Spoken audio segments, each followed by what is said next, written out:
আজকে আমি আবার চলে গেছিলাম পণ্যশ্রীর সেই দোকানে, যেই দোকানের রিভিউ আমি আগেও আপনাদের দেখিয়েছি। আজকে ভিডিওটা একটু ডিফারেন্ট, তার কারণ আমরা একই দোকানের ভিন্ন ভিন্ন কিছু খাবার ট্রাই করব আজকে, যার মধ্যে রয়েছে নবাবী কাঠি, ফ্রাইড মোমো এবং আপনাদের সবার ফেভারিট ক্রিস্পি চিলি চিকেন। তাই জন্য এই কনকনে শীতের মধ্যে আমরা পৌঁছে গেছি পণ্যশ্রী লেগের সামনে।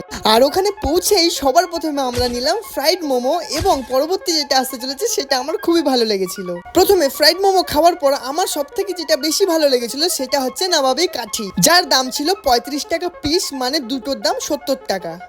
আমার টেস্ট আর কোয়ালিটি দুটোই খুব ভালো লেগেছে, তার কারণ সব থেকে যেটা ভালো লেগেছে এর মধ্যে কোনো বাড়তি কিচ্ছু দেওয়া নেই, শুধু চিকেন আর ওপর থেকে কিছু একটা দিয়ে রেখেছে। সত্যি বলতে আমি এটা জানি না কি, আপনাদের জানা থাকলে আপনারা অবশ্যই কমেন্টে জানাবেন। আমি অনেস্ট রিভিউ দেবো, কারণ আমি সবসময় অনেস্ট রিভিউ দেওয়ার চেষ্টা করি, আপনারা যাতে কখনো না ঠকেন। আর আমি আজকে বলবো ক্রিস্পি চিকেনটা একটু ডাউন হয়েছিল, জানি না কেন, আগের তুলনায় ক্রিস্পি চিকেনটা একটু খারাপ হয়েছিল আজকে খেতে।